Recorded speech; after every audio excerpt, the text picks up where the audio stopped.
Hi everyone, it's Kim from Eclectic Paperie back with another Feed Your Creativity video. This week we are going to be looking at a product from Viva Decor called Ferro. I used Ferro when I was at a retailer show a couple months ago. I had never heard of it. It's phenomenal. It's the coolest product ever, and I'm super excited that we have it in the store now. So I'm going to show you a real quick technique similar to a project that we created at the retailer event. I'm using graphite, but we also have a bunch of different colors in the store. We have gold and blackberry, a whole host of colors. So what I am using today is going to be Ferro and the graphite. I'm actually using a die cut from Tim Holtz. This is the dress form die cut, and I've die cut that out of a piece of chipboard. And then I've also die cut out using some designer paper. I've cut out the dress form again in the paper because we're going to layer this up. There's a couple of things I wanted to show you. I'm going to put the dress form on a tag. The way this comes straight from the die is a little tall for me. I don't like it this tall. I want it a little bit smaller for the tag. So the way that I do that is you can cut off the stand, and then I use some distress ink to color the top and bottom of the dress form.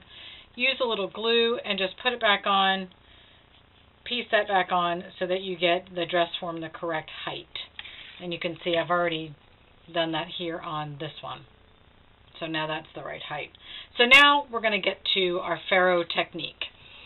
Ferro it's kind of like a modeling paste, except it's very gritty. It has a lot of grit to it, and this has some metallic in it. It's not super shiny. It's very subtle.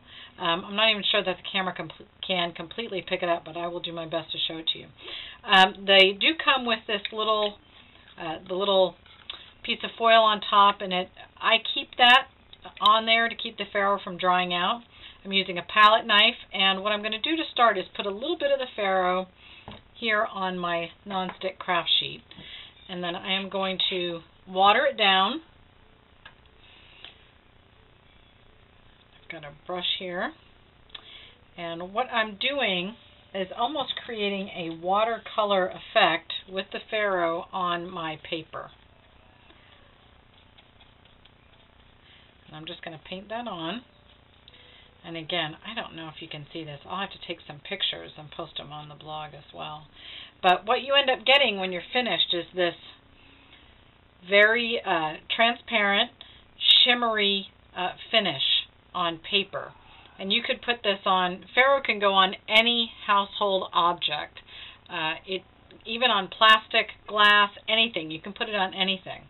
And I think, maybe that's what it's traditionally been used for, but it is a lot of fun with paper crafting. So I have one of these already dry that I created. So let me just get up all that water.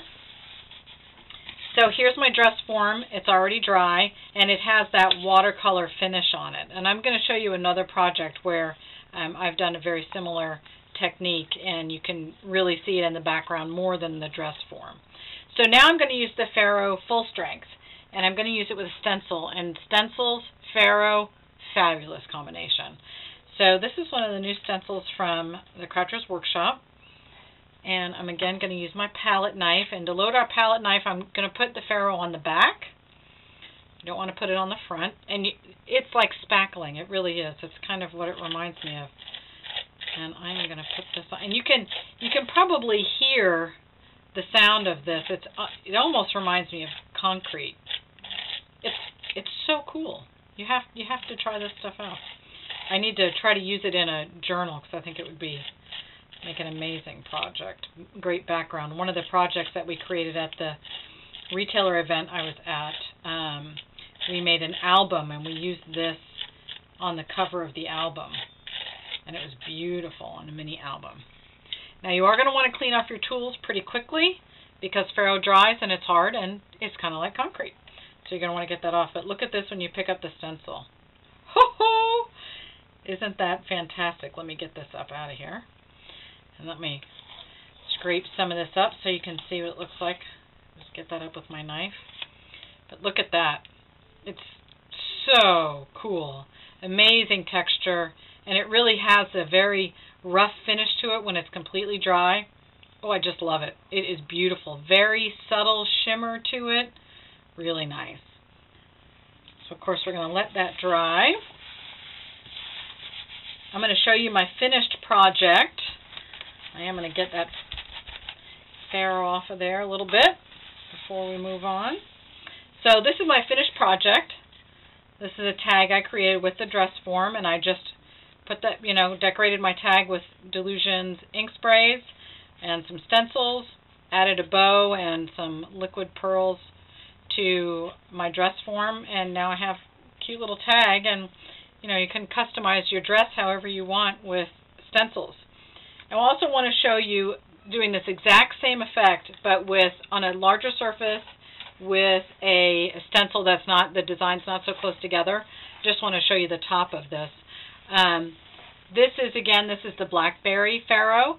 So we watered it down, did the background, let it dry, and then we put the stencil on top and used the Ferro full strength.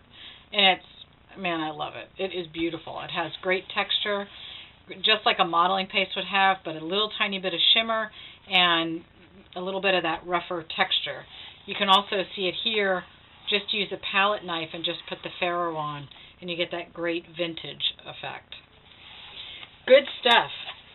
So check it out. We have a whole bunch of colors in stock. If you have any projects where you've used Ferro, feel free to share with us on our Facebook page. And let me know if you have any questions about this product, and I hope you enjoyed this week's video.